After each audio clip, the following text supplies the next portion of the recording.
like I said, I took notes. And Psycho was. Let's talk about the sort of the way it was marketed on television or movie screens, basically, because you have to go to the local movie theater to get commercials. Especially when we talk about the 20s.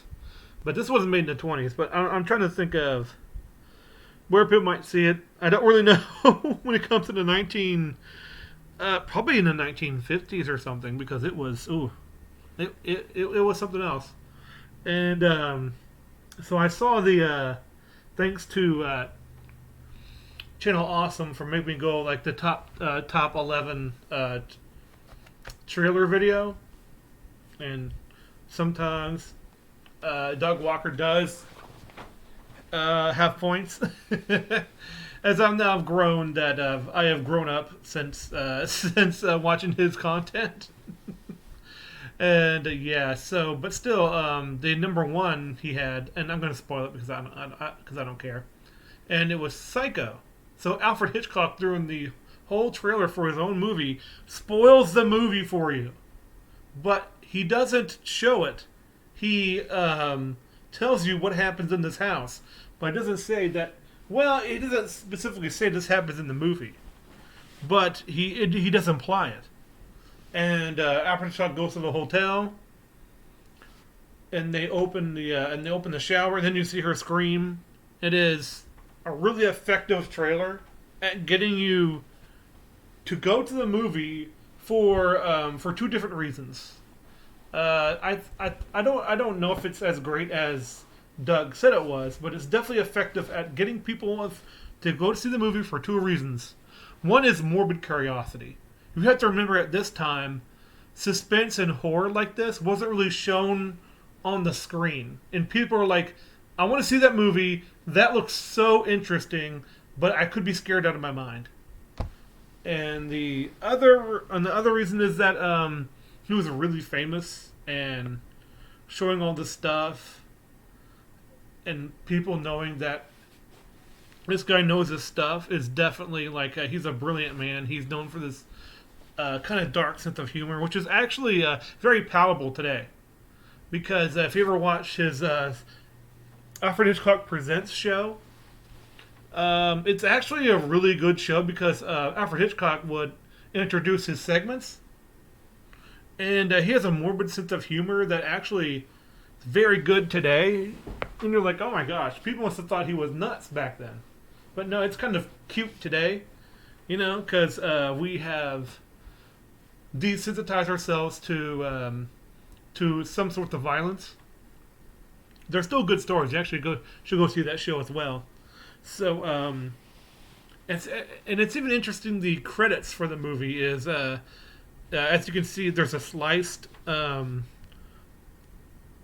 in through the title, and the credits are being sliced up and diced like like a checkerboard. But I think that's meant to be like a knife going through the credits, and that really shows that he does have that wicked sense of humor, and trying to get people excited for his movie even before the movie starts. So it takes place. Actually, it's kind of funny. Bates Motel doesn't really happen until like 40 minutes into the movie, so people are automatically surprised by that because all you're shown is promotional material is for the hotel. All you see is the hotel, the shower scene. That's definitely part of pop culture, and so it takes place at first in Phoenix, Arizona. And that makes the excuse for the Bates Motel as well, especially when it takes place in the same state. So when it's barren, you're like, oh, it's still Arizona. Your mind, I know it's not Arizona. It's supposed to be this arid place. I'm sure there are places that are not, but I don't know. I've never been to Arizona, but still, a picture of Arizona that everybody has is sort of the barren wasteland sort of thing going on. And so, therefore, the Bates Hotel being sparse, makes total sense, especially when you do it in Phoenix, Arizona, which makes it much better to probably shoot in California because that's where it was shot. You know, there's a lot for it and all that stuff. And so we had this woman named Mary, but I think she goes by many aliases in the movie, so I just call her Mary. And she's kind of the other woman to this guy's wife, and he is cheating on his wife with Mary, and she might be just in it for the money or trying to get him out of his relationship by giving him money. So it's really hard to tell because she is given money through her job by one of her boss's partners, I guess. And it tells us, and she's pretty much like a secretary type job, and it says take this money and put it in the bank in a safe deposit box. You know, which is, by the way, dumb. I think it's dumb. I would not. I don't know. Like, I don't. You see, here's the thing. My mom was a secretary for years, and I bet she handled lots of money and took it in. But here's the thing. How much money? If you had $40,000, would you trust somebody to take that with you? I'd be like, no, I'm going with you to the bank. I'm going to make sure you point that in. But still, they do know that her name, they have her address, they have her phone number. You know, it's like, because she works there, you know. So obviously, so she takes some money and she just takes the money and run. And so she gets like, she's trying to get away with it. She's really nervous, and this is aspirated by, I don't know if aspirate is the right word. I am so sorry, but it escalates to a point when the cop pulls her over. She gets really nervous. She starts stumbling over everything, and so the cop gets really suspicious, and he gets more suspicious. It's kind of funny. You see people watch this, and they're like, "What does that cop want?" He's kind of creepy. I'm like, "Did you not see the scene before when this woman pretty much lied to the cop's face and was stumbling over her words? Like, cops pick up on that stuff, you know." And so the cop is following her because something is up, and so she drives into a car dealership, and the cop is still following her. And the cop is like, "I see you," and then goes to make a U-turn. But she doesn't know. She thinks he's going on ahead. He's going on ahead, but he's making a U-turn. And oh man. And so the guy comes up to her and said, "Hey, you looking for a new car?" She said, "Oh yeah, I am." So pretty much her plan is to trade cars to get the cop off her tail, pretty much, or to just try to have a different car so people have trouble tracking her because she has stolen a lot of money. And so she has again, like the tension gets more and more apparent within the film, within her, because you're in her shoes, so to speak. She's just trying to get away, and this cop, or it's going to be for her husband or for herself. Really, I think it's both. I mean, her new husband, because they want to get married. I'm like, sure. I'm sure you can trust her when she runs with money. But she sees an opportunity and she goes for it at the wrong time. So, as she's trading the car, he comes off the lot. He sees. He kind of sees her, but apparently she does indeed get away with away from this cop, and I forget how, which is interesting because I took notes. but I kind of forget how she gets away. Oh yeah, the when she buys a car, when she buys a car, you see when you go into a car lot, especially with the I don't know if people still do this nowadays. I've never bought a car directly, um, but when they go into a dealer, it's like you want to haggle, and she does not haggle. This takes the dealer off guard for sure, and he says that he's like $700 for a new car plus 200 for the for the you know for the trade in, and she starts like adding all these things. They expect like, well, she's gonna try to bring down the price. She does not, and he is just like, okay, um, that's odd, but I'm not gonna fight you on that because she says yes as soon as possible because she has like so much money to burn. It doesn't even matter. And so, like, by the way, Albert Hitchcock does this a lot, where he'll use a red herring like this, especially like, oh, it's about the woman. No, it's about the money. Nope, it's not. It's not about either of those things. Um, he kind of likes to do that, but he'll definitely keep you guessing because the red herring is not always the red herring. Could be that there's a twist. There's not a twist, you know. But in this one, there's a twist. There's a couple of twists that actually make logical sense because the clues are there. It's just that you're not shown until it's absolutely finished. So, as she's driving, it does this cool little thing where it's at nighttime now, so therefore she's probably long gone from Phoenix, like, and she started thinking of excuses for what she's doing on the road. If she were to come back, she kind of gives a little smirk because she thinks she's gotten away with it. She's a little bit overconfident in herself. You can definitely tell that the acting is really top notch, and the dialogue and the writing are also top notch. Also with the camera work and all that stuff. Oh man, oh my heartburn. Anyways, so the she's trying to. It's almost like she was trying to sell herself on like being this criminal.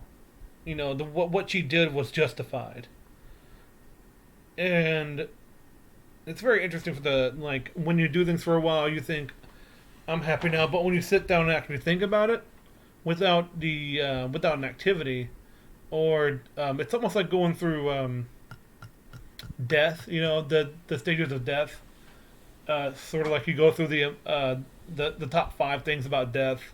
You know, like this one's the I guess this one the thief is like I've gotten away with it, and next would have been remorse or something. Maybe I don't know. It's kind of interesting to see the wheels turning and have that voice in her head. You know, having a conversation.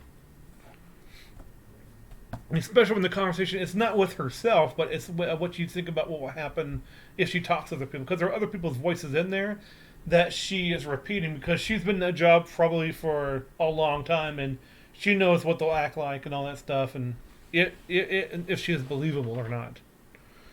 But she finally reaches the. It's night. It's raining. She has to go for a. She has to stop. So she goes to the infamous Bates. I believe it's the Bates Motel. Yes, and and then like she honks because she sees someone in the house that's on the hill and the lights are on. But okay, and then Bates comes out and he's like, "Oh, I'm sorry. It's raining. It's hard to hear." And so he does all this stuff, and he's like, He acts very nice. Like he's actually like probably to the women there. He's like, especially with the way he looks. He looks very good. Like even for a guy, I mean, and he comes across very naive and but nice. Like he's not trying to pressure anything. Um, and so he gives like room key one, which is it's very deliberate the way it's shot and what he does. He's talking about three, now one, and so when he does that, he has to. It's like you come back and then like if you wouldn't mind, come by my place and I'll give you some food. And I believe she accepts, and he goes to the house, and the house is right up the hill with this sort of like crooked stairs. It kind of reminds you of that poem, like the crooked man runs a crooked mile. It's like and over a crooked road. It just reminds me of this crooked stairs. It's like one of those like Escher paintings, and like okay, that looks creepy. And I do have to say, like when you watch a good black and white movie, the colors, it's almost like it comes out in color. Like sometimes I forget I'm watching a black and white movie. If it is black and white, I'm like, oh yeah, this thing is in black and white. It's almost like your imagination fills in the colors, and that's what this movie does because it's such well shot with the dark angles and the way it is. It's a it's a brilliant brilliantly shot movie for its time, and it's has all these angles, and you can tell Alfred Hitchcock um, loved what he did. I mean, he was a master of suspense, not horror. People get that wrong. He never did horror. He did suspense, which is, I think, a subgenre of horror. I think, like I said before, but still, it's you can tell he cared about where people were shot and how they were shot, and not talking about from a gun, talking about from a camera. Okay, okay, but yeah. So he goes to the house, and his mom starts to rile into him about like a bunch of things, like obviously overbearing and being just a mean person to Norman Bates. And so he comes back down with the tea set, and he's like, "If you wouldn't mind joining me," and all that stuff. So they have this interesting conversation in a room. But before he comes back with the with the tea set, because I forgot, she does take the money from the envelope and puts it into a bunch of newspapers, so people wouldn't suspect anything because it's not an envelope anymore. It's in a bunch of newspapers. That's a more inconspicuous place to put it. I will say, unless somebody wants to look at the newspaper. My goodness. No, don't yawn. It ruins videos. Mm. Take some water. Take some water, indeed. So, he comes back, and they have this. So they have those conversations about about feeling trapped in their own situations, but they're both trapped, and Norman feels trapped because his mother is overbearing. He doesn't get to go anywhere. He just meets random people. He never gets to have a connection with people, and I think she gets that because she does open up on, and she talks about like, well, I'm running from my um, problems, and you should too. And he's like, what are you running from? Of like a past of some kind, or you know, and like, and she tells him, well, you just need some friends, and he does the famous quote of a boy's best friend is his mother. Which, by the way, Norman is shot creepily, and you don't know what to think about that, or if it's just the angle. Ugh, belch. Oh my gosh. Oh goodness, no. Here goes another one. Oh my goodness. So you can tell that the mother is a interesting subject to Norman Bates, because then Mary is like, well, she's so unhappy. Why not just put her in another place? And he was like, what do you mean, like a psychiatric hospital or something like that? You know, like, no, like, why would I do that? And he gets a little apprehensive, but not much. You can tell he's raising his voice a little. He's like, maybe this wasn't such a good idea, because he's very sad about his mother. And so, but they get back, but they do have a normal conversation, especially when it comes to when Norman Bates makes a very good line about like, he was like, I am trapped here. And so and he's like, and she's like, why don't you leave? I'm like, well, I can't leave, but I thought you were trapped. Yeah, well, I know I'm trapped, but I still can't leave. You know, but basically like that. So it's pretty much like, yeah, he's self aware enough that he knows he can't leave for some reason, and it's probably his mom. So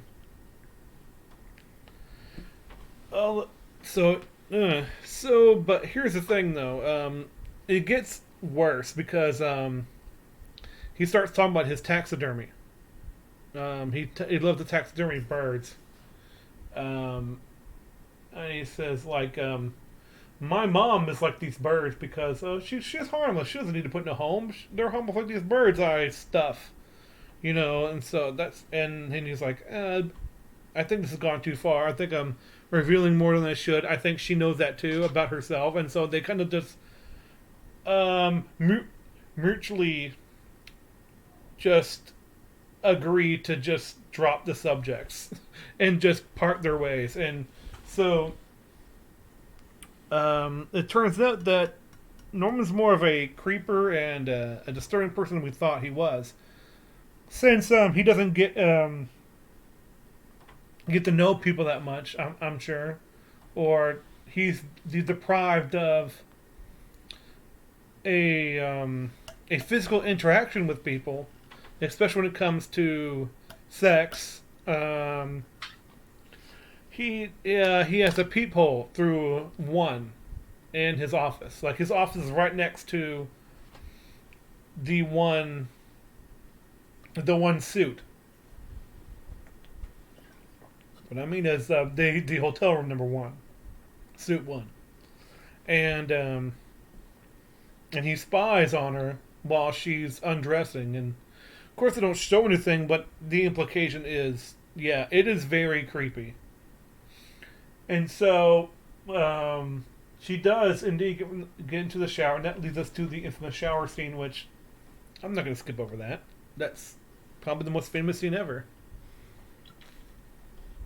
So, if you don't know, she gets into the shower and, well, she dies, basically. And what you but but there's a twist in there. There's a story twist. You see, she was the, as far as you know, she is the protagonist. She's the person you're supposed to be following. She is the main character. And then she gets murdered by the mom, and which, by the way, is a great shot scene as well, because you don't hear anything because the water's running inside the shower. So you only see the shadow come up when the door opens, and then you see the shadow of a person. Then you're like, uh-oh, what's going to happen? And then they play the famous music, and you see the knife, and she gets stabbed, and then she's left in the shower, and then the stuff goes down the drain, and then the drain turns into her eye, as you see her like on the floor in the shower, and that's like that's the it just zooms from that. Like that is a brilliant shot. I'm like, bravo for people who wanted to shoot that scene because that probably was disturbing for them. It ugh. And so Norman Bates comes in and finds out what his mom did, and he's like, oh my gosh, no, like he is so disturbed that like, oh, he puts his hand over his mouth and he runs out. He's like, oh, I gotta. You can tell because there's no words. He And so to protect his mom, because you know he's trying to protect his mom, because he spent like a whole conversation about her, mm. about how great she is and how innocent she is. So to this person, Norman Bates, that's exactly what she is, and he will, in his delusional state, could be that the mother is this innocent thing, and in order to keep that sort of memory alive, maybe he needs to cover it up, or maybe he doesn't want to get caught. His mother go to jail, and so therefore he's going to cover it up. Either way is completely justifiable at this point of of what you think is going on in that moment. So he gets a mop, he gets like the rags, he gets everything he can, and he brings it to the room and he starts cleaning that stuff up. Gets puts the body in the trunk of the car she came in, and then drives to a nearby swamp and takes the money in a newspaper and also puts it in there because he doesn't know, and then puts that car into the swamp, and with that the expectations, because it's not about the money, it's not about her. In fact, she becomes a catalyst for new characters to pick up the mantle of of protagonists, to now Norman Bates, the antagonist. Oh, sorry. This reflex is killing me. I need like what's it called, Alka-Seltzer or something. Jeez. So so so pretty much the company hires I believe it's a PI, or because he acts like a PI. A PI being a private investigator. So that I'm gonna call him PI for short. So, anyways, he shows up and is hired because she stole $40,000, and then her sister finds out that she never made it to her. He never made it to her destination. Never went back from her job, and so it's like, what's going on? I want to find out. And the PI came in and starts filling in the gaps, and and I believe there's a guy she is dating also is like, what's up? What's going on? Like, someone tell me. And so it turns out she went to she did actually call at some point saying she was going. She was indeed going somewhere. So so the PI kind of goes into information like, well, she went in that direction, then she probably stayed at a hotel somewhere. And so he does his, like, credit goes to that PI because he's just going around looking for hotels and all that stuff, and finally ends up at the Bates Hotel. And especially, like, the sister also wants to know, so there's a double information going on there. And so, like, him checking out the hotels is this big montage. Yeah. And so he that the PI shows up at to Bates Motel, as I said, and it's like I talks to Norman Bates, and he's like, "Hey," and so when he comes outside, he goes, "Oh, I forgot," and you know he turns on the sign, and PI's like, "What was that all about?" He's like, "Oh, I forgot to turn on the sign." I was like, "Oh," it's like, "Oh, okay," because yeah, the PI is suspicious about that because that doesn't make any sense. And so he's like, "Oh, really? So yeah, a couple of 2 weeks ago it said you did have it on." I was like, "Oh no." And so, and he starts asking questions. Well, there's a person called Mary. Was she staying here? And it's about. He says like no. And he said so she's. But it's like, did she drive up here? No, she just had to smoke. Like, well, she wasn't here. How'd you know she had to smoke? So pretty much like trying to get answers out of Norman Bates. And so like Norman Bates went to get out of this conversation like right away because he is like fumbling over his words. And so he's like, "Oh, it's linen day, so I better get going." He's like, and the PI has to investigate the or was investigate the house anyway. He's like, "Okay, I will let you go." And so he goes up to them. He wants to talk to the mother because he knows that the PI knows that he has a mother. So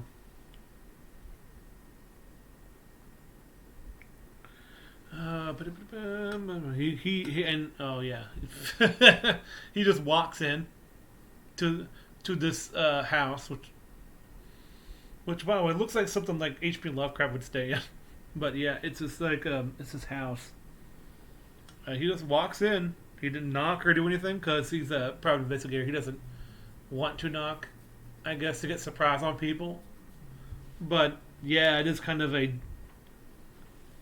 I don't know. It seems illegal, but it seems illegal to me. And so he starts walking up the stairs, and that leads to the mom coming out of a room somewhere all of a sudden, and you hear that famous music from the shower scene. That wee wee wee, and of course, like it has this good but awkward shot of of the PI being stabbed and being pushed down the stairs.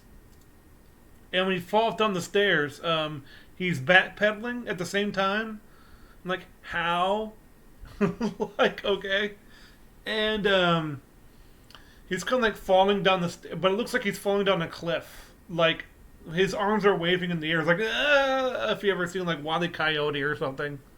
And it's like, oh, this is kind of awkward shot.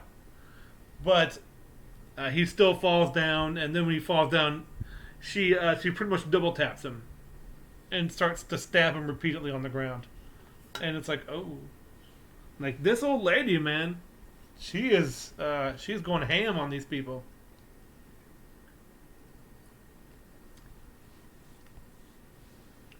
Ham, ham, ham. So, and well, what Norman Bates and the mother didn't know is that that the PI called at the Bates Motel about to the couple that he was talking to before, the sister and her boyfriend, and so I don't know if it's a boy. By the way, I don't know if it's really a boyfriend. I'm just saying that because it seems that way. But it could be a coworker. It could be somebody else. But I'm gonna say boyfriend for simplicity's sake. So yeah. And so they knew it was. So the PI says that she was definitely here. Because Norman Bates did at least tell the truth about she was here, but she didn't stay. So it stayed number one, and that's when he went off to, to investigate the house and got killed. And so the couple was like, "We're gonna go out there ourselves." We're going to find out for ourselves. And so they start to talk to other people around the area. And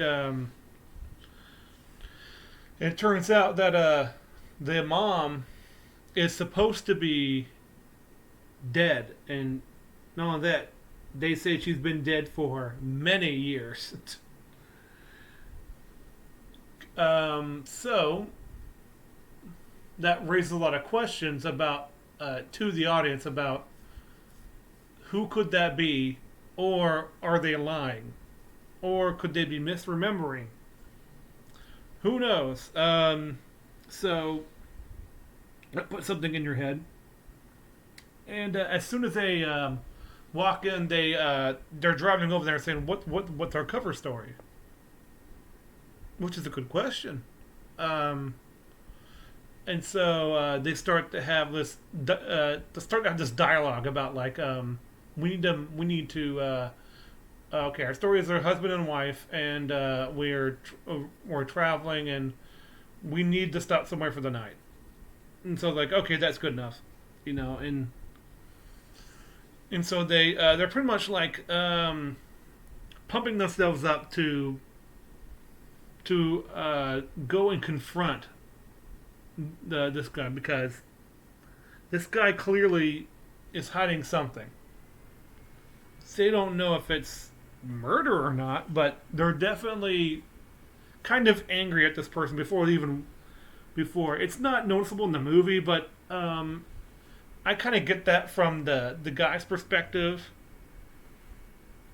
She's more, I want justice because of my sister. He's like, I'm tired of being like jerked around by this situation at hand. Not by Norman, but just the situation. He's tired of. He's going to go straight for the throat if he can, but he's definitely reserved when he gets there. And so you have this. They're like, you don't have to put us in. So he tries to put him in another room other than number one. And they're like, what's wrong? What's the matter with number one? And they go in there and they find stuff. It's like, okay. Oh, actually, I tell a lie. No. They do go to number three, which was one of the one that their sister was supposed to go to. And so they go to number three. And so when Norman looks like he's gone, they go inside there and search. What they don't know, what Norman forgot to do is, you see, when you use the water to, or whatever, to mop it up, I guess he forgot that there was pieces of paper in there, and they found one in the shower. It had 40,000 on it, and they found a brooch outside and they found, I think it's a brooch outside of a room, and it said she must have been here. She must have been here. So. And so they concoct another plan where the guy will run interference while she investigates the house, because she's not in the hotel. She would have been found out. I mean, he would have been found out if she was on the hotel premises. So she has to be in the house somewhere, because they plan to search everywhere. So as he's talking, he's like, "I want to talk to you for a second about everything, about whatever he wanted to talk about, as much as he could talk about, at least." And so I'm trying not to say I apologize. She goes there and investigates the upstairs first, because it's the most obvious place, because the staircase is right in front of that door. So she's like, she's going up the stairs, and she searches around and sees the apparently the mother's bed, and it's just like, it's kind of creepy, because there's an indent. It's like she never moved from that spot for a very long time. Like, she could have been sick there. Or she could have been dead there. Yeah. Put that thought into your head. So who knows? In fact, that could be Norman's body, but that wouldn't make any sense because if you're in order to make a dent on a firm mattress like that, you have to be there for a long time. So something's not right.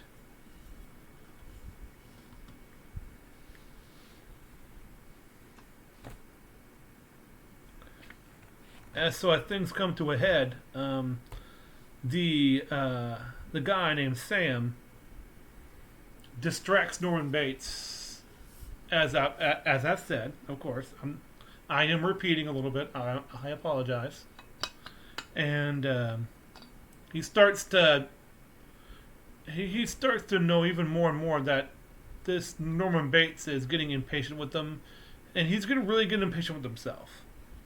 Honestly, about it. He wants to drop the charade and just force a confession. It's this very sort of like a manly thing to do when it comes to just confronting issues. So he's like, so he starts saying like, so she was here. What'd you do with the money?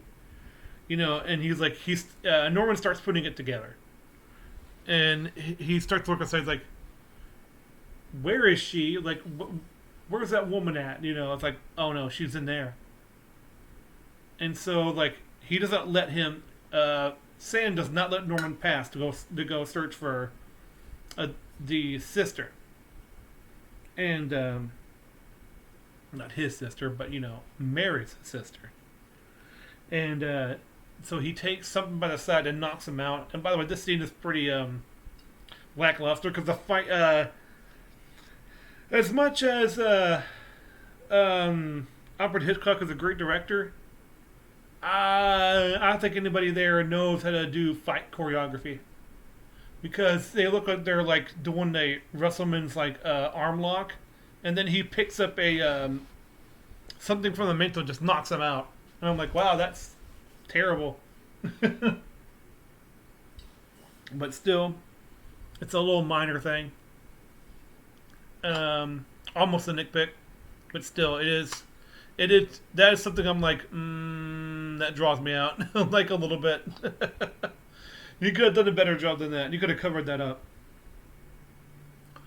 So, anyways, so Norman gets past him, and so like she sees him coming toward the house, and she has she can't upstairs is not really the way to go, so he goes, so she goes under the stairs into the basement, and she stays there until he goes upstairs, and so like she can't risk going back to the living room area or upstairs, or even outside the door. He would know, and so I don't know why she couldn't go into the outside, but she made a decision where she was. I can't say it's the wrong decision, but it's just the way it is. And I don't know. Let's explore that a little bit. She is okay. Picture this. She is underneath the staircase, which is another staircase. So it's like two lines at a slant, and there's bars on the basement staircase where she's hanging on to, and she's like, and she's seeing where Norman goes without being seen. And so when he realized that when he goes upstairs from the probably the living room area, she decides to go downstairs. I guess the whole point is that she doesn't want to be caught at all. Like, not make the assumption of trespassing. Because that's the only reason I can think that she would not want to be caught. Is that trespassing. Because if she would have went out the door, she would have been fine.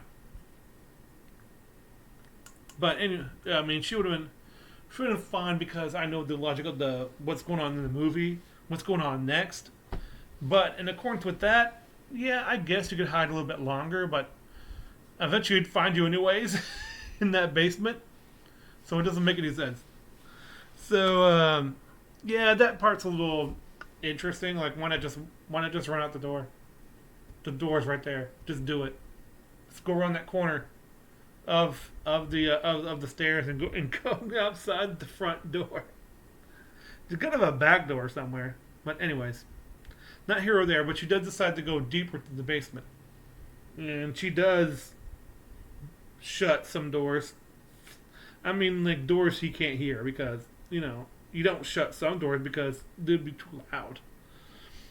And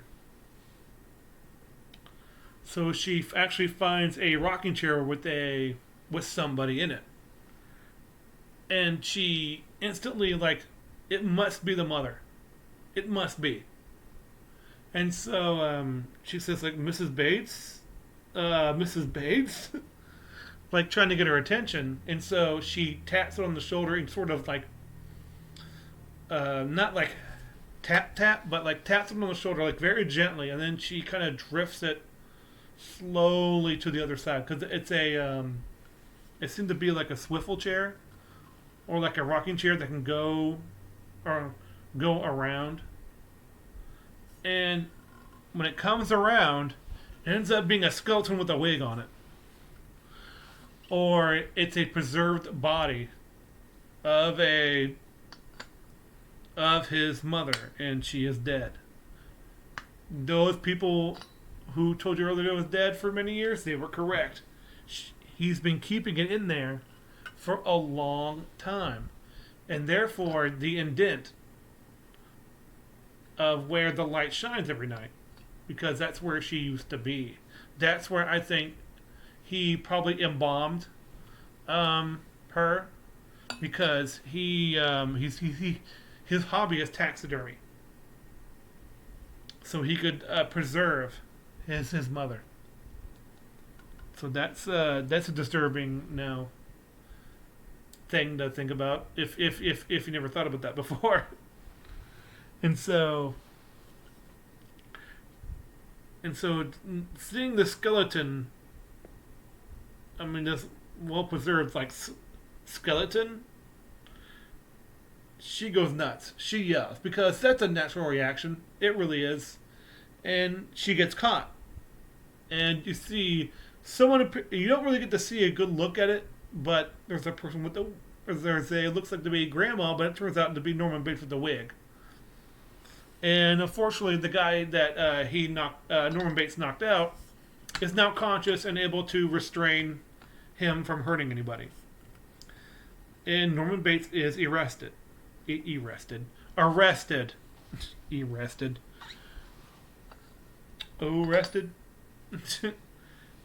He's arrested by the police, and so they start asking they start having this. They don't ask Norman questions. Instead, they kind of explain the plot through sort of a psychology lesson of sorts.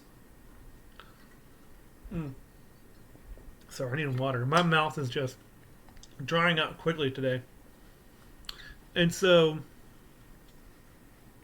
I say and so a lot. I'd probably go through this thing and edit the and so's or however. This is how I talk. She asked so the sister asked the police, which I forget her name, and she's like, did she kill my sister? And the cop was like, yes and no. And she was like, what the heck does that mean? She didn't say what the heck does that mean, but so she was like, what? Like there's like a sort of question of like, what are you talking about? Like that doesn't make any sense. And so he explains that well, see, he kept his mother alive all that time, and but in order to keep her truly alive, he had to keep her alive in his mind. So he became his mother, so much so that he thinks that he created some sort of split personality, like the mom did it, but he didn't. because when he came back, he was shocked that Mary was killed earlier in the movie. So that kind of sort of supports that.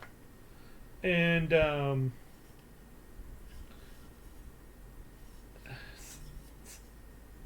what the one thing I was talking about in the one thing I want to talk about, I say that a lot too. I gotta catch myself so I don't just start repeating words. Even though repeating words is not a bad thing necessarily, it's just that I want to use different words because it kind of gets boring if you hear the same words over and over and over.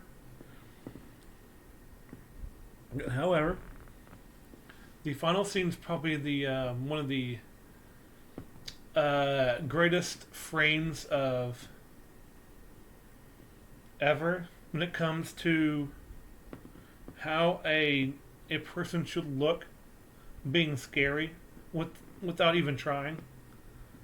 You see, they start having this Norman starts having this inner monologue where he's talking in his mother's voice inside of his head, and it talks about and she was like, "I'm sorry, Norman, but I had to lie for you. I had to do all this stuff. I mean," and it actually does, like, it is kind of crazy because he's in this he has a blanket around him, like he's a surviving victim from the Titanic or something. It's like, why'd they give him a blanket? He's disturbed. Like he's not like getting cold. like what whatever. It's just interesting. Like, why did they give him a blanket? Like, I don't know. That's just a weird tidbit. But the main attraction is the face he makes, the smile. It's one of the best, like, menacing looks you'll ever see in a movie ever. In fact, it's one of the most, like, it was used in a Clockwork Orange. Yeah, it's the same smile. Like, it's obvious. And so when he's making that smile, the I believe the quote is, "Wouldn't harm a fly," is what the mother says. In fact, the mother says she wouldn't hurt a fly. She would not harm a fly, which means Norman Bates is still thinking himself to be two people inside his own head. Which means he can get away with pretty much anything in his own head because it's the mother and not him. Or if he does it, the mother is innocent. So it's a very interesting psychological horror because this person was nice but still having a few off ends. How many people do you know? How well do you know people around you?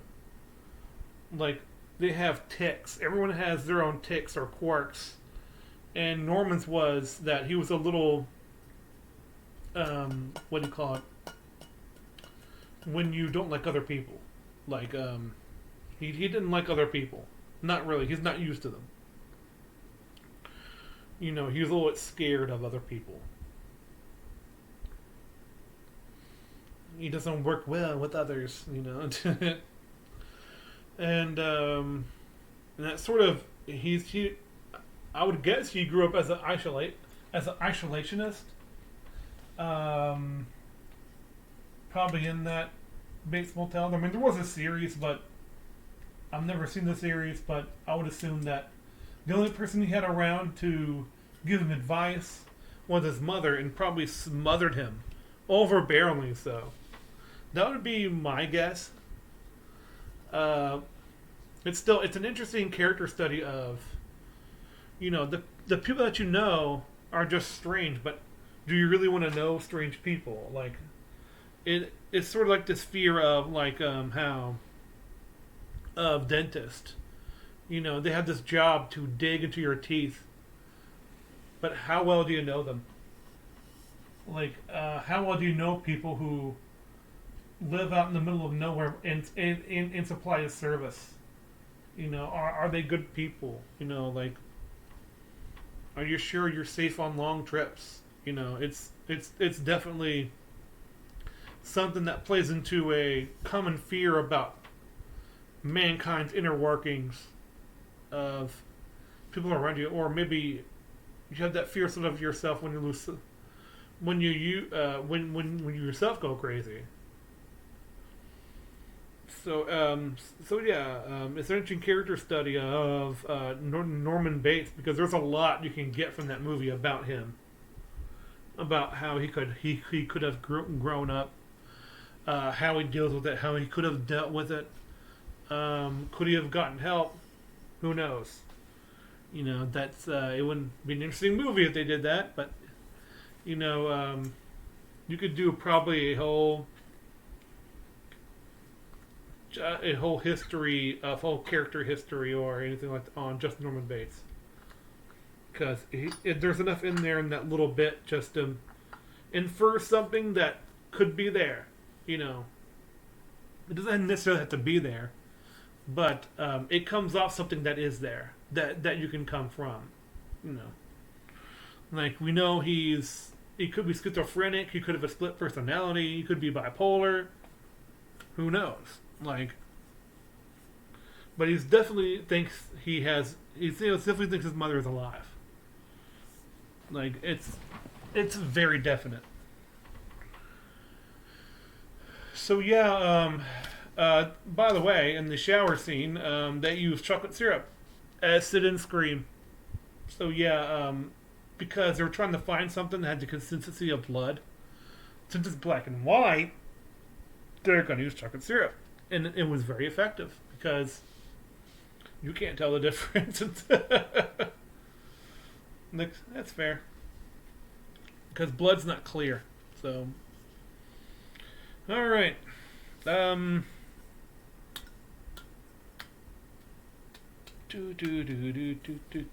don't know what to say about Psycho other than go see it. It is worth the watch, even if you know the twists. It's still really interesting to watch. The dialogue, the way it's shot, the way it's written, the way it looks. I mean, great use of shadows and cinematography. It's great. It's great, and it's a masterwork of written. It's a written dialogue that really carries it, because and the actors who and actors and actresses, who perform. If it wasn't for them, the dialogue would roll flat because they were definitely good at what they do, especially the character who played Norman Bates. Norman Bates does a really, really good job with the lines he has given and the direction he was given. And Alfred Hitchcock is a genius at his craft. It's a high recommendation. It's probably one that they say it started the slasher genre. No, I kind of disagree. I don't think it's a slasher at all. Like, the only qualification it has for slasher is that it has a knife. It has a person who kills people with a knife more than once. And I'm like, no. Not even the same league. Not even the same ballpark. If you're talking about slashers. Like, it's... Yeah, I'm putting down other slashers. What of it? If you're talking about the granddaddy of slashers, that would be Halloween. But yeah, it's not a slasher movie. It is way too. It's not because it's good. Slasher movies can be good. Like Halloween is my favorite slasher movie, and that's a good example of a slasher movie because that started a whole new genre of horror movie, which is the slasher. But Alfred Hitchcock's movie, no, I don't think so. I mean, like, it has none of the tropes that the standard slasher movie has that people took advantage of. Like, what is common with Michael Myers with Norman Bates? He uses a knife sometimes? Like, what? I mean, there's a two. There's and by the way, he does have a body count. Norman Bates does have a body count. If because he's been doing this, there were like bodies in the swamp. I think that they said by in the end of the movie, I'm doing the police station scene, and I'm like, ugh, that's terrible. So of course, I would send him to the psych ward like right away. Like I'll be like, yeah, yeah, you're gonna get mental help. You're not going back to the hotel. Speaking of Psycho, I forgot they had sequels, and I'm like, why would you send him back? Why would you let him go? In fact, one of the ones is like he's getting psychological help over the phone, and he talks about like his life, and they don't want him to kill anymore because he has love in his life or something. Yeah, it seemed like every sequel to Psycho is like trying to give him a love in interest and trying to think, oh, we want him to have a love interest. Like, no, I don't feel sorry for this guy. He's killed like 12 women. Like, no, what are you doing? Like, you get him help, you don't let him go free, and then get him hooked up. Like, no, no. Not what you do. I mean, if he served his time and he's having second thoughts later on, that's kind of different. Just why the that one Psycho movie is it's something to look at, but it's if you're really curious, you can look at the other Psycho movies. But man, they are they're really bad. They're bad. But hey, maybe I'll watch them one of the day and be like, meh. I think one of them has a nun in it. Yeah, it's one of those. Yeah, nuns. Mm-hmm. One of the same nun from the Nightmare on Elm Street. I don't know, but it seems like so wrong just to make us trying to cash in on Psycho. And Alfred Hitchcock must have been rolling in his grave or something. But whatever, it's not that bad. I'm in the. What am I talking about? Yes, it is. The second one's terrible. The third one you could watch, but it's still insulting. It still is. So yeah, I will stop here for now for Psycho, and I'll see you guys later. And this is probably the one of the best Alfred Hitchcock films ever made. It's probably one of the best suspense movies ever made. Even if you know, like it's well acted enough that you don't need the suspense. Even though I have personal effects with this actually. I guess I'm not saying goodbye yet. So I was watching Psycho, and I was so enthralled with the movie that I forgot about the about the first woman being killed as the twist. I was like, oh yeah, she dies. I was like, oh yeah. It's not like I forgot. It's just that it kind of blanked on me because I was having such a good time watching it. I was drawn in. So there you go. That's a definitely plus for if you can be drawn to the movie that much that you have nothing but praise for it, except for those little bitty things that are like have aged not so well. It's style over substance kind of thing going on, except for the fight scene, because it's like crack, and I'm like, ooh, that's terrible. Like, should have reshot that, but whatever. That's not his forte. He probably didn't care. It's like, I don't care. Like, okay, see you later, man.